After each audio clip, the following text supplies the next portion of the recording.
This video is brought to you by Keeps.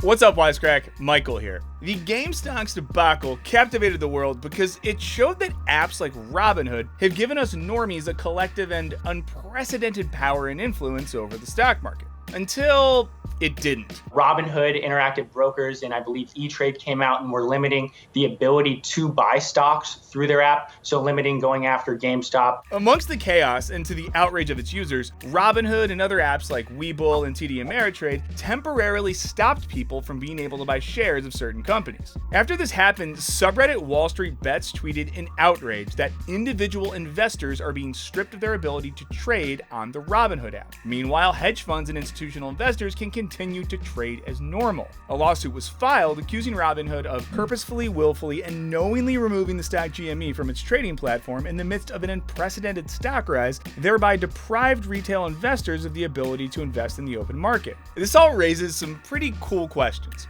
Robinhood promises to democratize finance, to put power in the hands of the people. But does it really? Let's find out in this Wisecrack Edition on Robinhood. What went wrong? And before we continue, I want to shout out this week's sponsor, Keeps. I understand that losing your hair can become a major insecurity.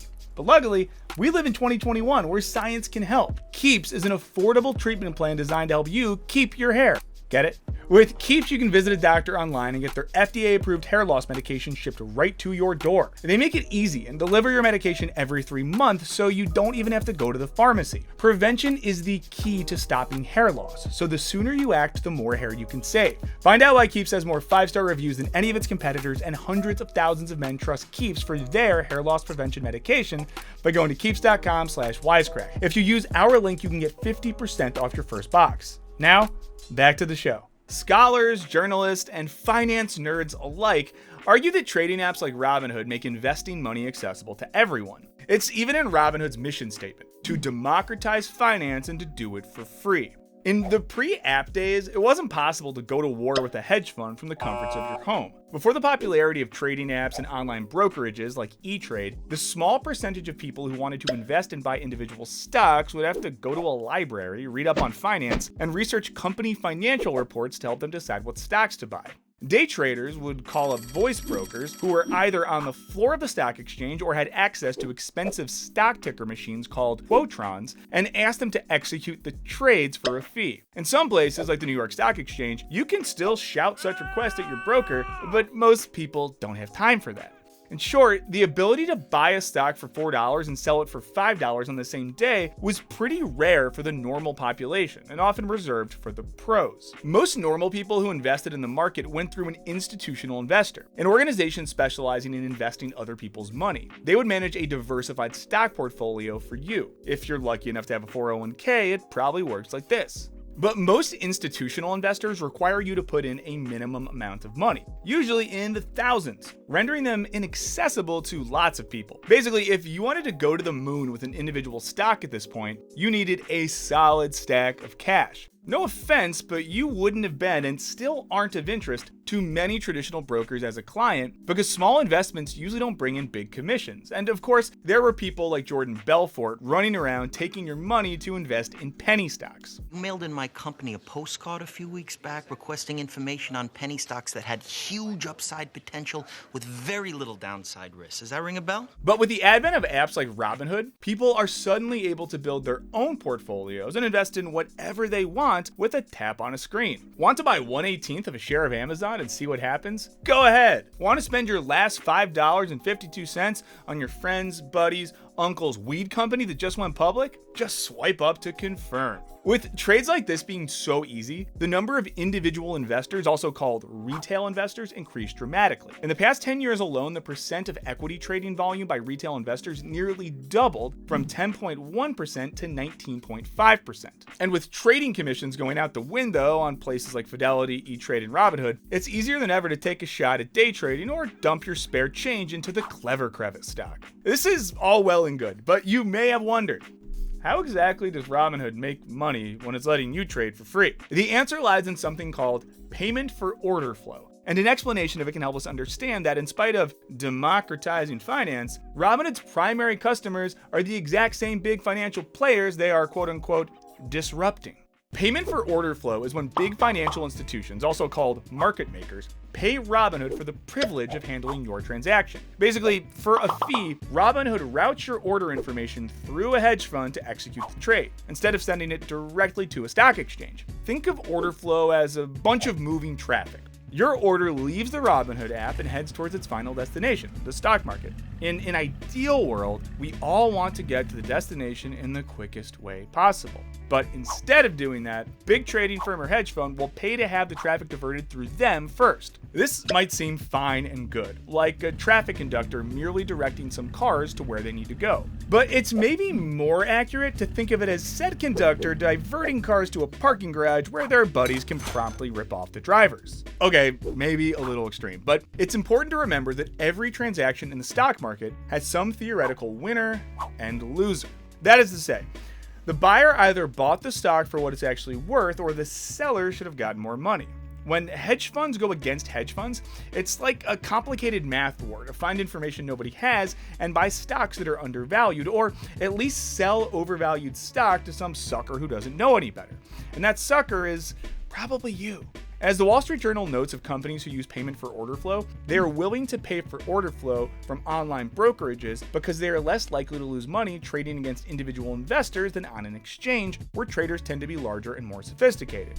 That is, you are less sophisticated, aka money dumb. It is quite literally like when your older brother told you your foil Pokemon card was worth $1, bought it from you, and flipped it for $50. While you might have cried and said it wasn't fair, you also learned a timeless lesson about the inner workings of capitalism. Congratulations! In the case of Robinhood, they direct your order to someone like Citadel Capital, who knows they can get the stocks you want for a few cents cheaper and sell it to you, splitting the profit with Robinhood. A few cents off every order might not seem like a big deal, and when compared to a $6 or $7 trading fee, it might even seem like a good deal, but the ethics of it are still pretty sus. So you're stealing?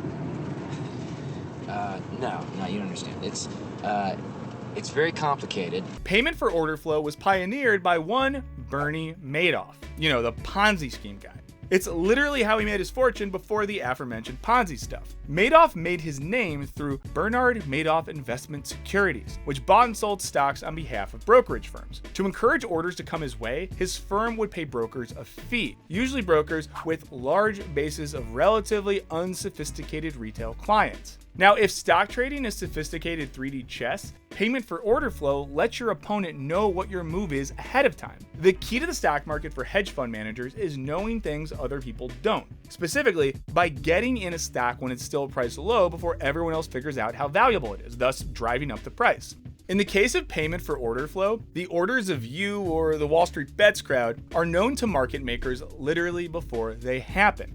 That right there is valuable information to big hedge funds, who can know what large groups of people are investing in before they actually do. A Harvard Law Review article from 1994 notes concerns that the practice distorts incentives for brokers to serve the best interest of you, the investor. There were also concerns that it perverted the basic logic of the market, specifically that the practice might foster oligopolistic concentration within the market of brokers and dealers. During a Senate hearing about our boy Bernie, one professor testified that the way Madoff used payment for order really wasn't all that different from the way he lured feeder funds into his Ponzi scheme. It would not have been beyond him to pay the feeder funds under the table because for decades he had paid brokers to direct order flow to him, and the two are not that functionally different. In a letter about the Robinhood GameStop fiasco, Elizabeth Warren notes that regulators have criticized the behavior as a conflict of interest, while another called it legalized bribery. And as Warren notes, Citadel invested $2 billion in Melvin Capital, which famously lost over $4 billion in shorting GameStop, providing a very clear conflict of interest between Citadel and its business partner Robinhood. The chairman of the SEC talked openly about his disdain for the practice as far back as 2001, but admitted it would be seemingly impossible to ban. I am not a great proponent of payment for order flow. It's always troubled me. The imperfect solution, he thought, was to openly disclose the practice to customers. There is no possible way, really, that we could effectively ban that kind of reciprocity. I don't like it, and I think the best way to respond to it is by seeing to it that it is disclosed. Anyway, in December, the SEC fined Robinhood $65 million for not disclosing this to customers between 2015 and 2018. Because even though payment for order flow is legal, it's regulated. So it's only legal to accept payment if the third-party brokers are buying and selling at rates better than or the same as the stock exchange. And it must inform its clients in writing. Robinhood had really high order flow rates and never informed its users it was doing this. And that information is still buried in the fine print of the thing you hit agree on. The SEC said it found that Robinhood deprived customers of $34.1 million through its payment for order flow practices. And just for the record, plenty of people think it should be flat out illegal and have been fighting against it since Madoff started doing it. This all gets us to the basic truth. Robinhood's real customers aren't its users. Its real customers are hedge funds like Citadel. The investors like you are simply the product. Which brings us to the second sad reality of Robinhood. You're just not as smart as you think you are. And neither am I. Part 2. You suck. I'm just kidding. We love you. Study after study shows that even the savviest investor can't perform better than the stock market average, around 6.8% adjusted for inflation. And sure, people do better than that some years, but they also do a lot worse during other years. Warren Buffett famously wagered $1 million that no hedge fund could outperform the market, and he won. To put your dreams of getting wildly rich from day trading in context, Bernie Madoff drew suspicion for consistently paying out returns of 10% or above every year, which before the Ponzi scheme unraveled, some people thought was too good to be true. He identified numerous red flags.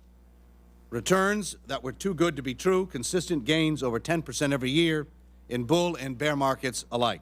Which is to say, remember that magical number when some friend tells you about some totally legit opportunity that will double your money. They're coming to hear Kyle talk about how he turned 15,000 into over 3 million. The point is, picking individual stocks is totally your personal prerogative and might even work out for you. But statistically, it's a very bad idea, no matter how many YouTube ads you see of dudes in Ferraris. But Robinhood plays on these dreams by making a user interface that treats investing like a very fun game. Sociologist Adam Hayes and a host of other scholars argue that this user interface is intentional. It's designed to encourage trading rather than discipline, because that's how these apps make money. Robinhood doesn't care if you win or lose your stimulus check because it makes bank by skimming a few pennies off every trade you make. Hayes suggests that these apps purposefully exploit human propensities to overtrade, playing upon emotions like fear and greed and the thrill of gambling. One study found that active customers on average check the Robinhood app 10 times per day, often because they're spammed with push notifications. And for the average user, the more you trade, the worse you'll probably do, as we're beholden to so many psychological traps while making trades that just aren't smart financial decisions. Robinhood's designed to keep you pouring money in so that it can keep profiting off of your trades. You get congratulated with confetti every time you invest. You get free stocks when you sign up and refer friends. Every time you buy or sell anything, you get notifications with fun emojis and exclamation points. Actually, this sounds awesome. Give me a second. Daddy's gonna be rich. Robinhood founder Baiju Ba defends it pretty bluntly, saying it shares some of the mechanics with gambling activities, but the reason it's different is because on average, you will make money through investment in the stock market, while if you go to the casino, on average, you lose money. And that makes sense if I'm using Robinhood to buy safe index funds, but not so much when I learn what options trading is and lose tens of thousands of dollars, which, if Wall Street Bets is any indication, happens all the time. In one case, a Reddit user managed to turn $5,000 into a negative $58,000 balance thanks to something called a box spread, which he thought was a sure thing. 20-year-old Alex Kearns took his life after Robinhood's easy access to options trading went south. He mistakenly believed he owed the company $730,000 after making some bad trades. But it's still better than not being able to invest at all, right? Right? I need to delete that app immediately. Fraud alert. My kid did it. F***ing kids. You could make that case, but the apps that giveth can just as easily taketh away, and they do. Even though better alternatives might not seem obvious, it's at least important to see through the bull that this well-financed startup company really has your interest in mind or cares about anything resembling democratic finance. Aside from a maybe once-in-a-lifetime victory for the GameStop crowd, what's clear is that the game is rigged. Individual investors still need to rely on these platforms to execute their trades, but these platforms are beholden to the market makers and the system itself. Until we figure something else out, it seems like the hedge funds will always win. But what do you guys think? Do the pros of Robinhood outweigh the cons? Or are we all destined to be suckers? Let us know in the comments. Big thanks to our patrons for all your support. Hit that subscribe button like you're clicking delete on your Robinhood account, and don't forget to ring that bell. And as always, thanks for watching. Later.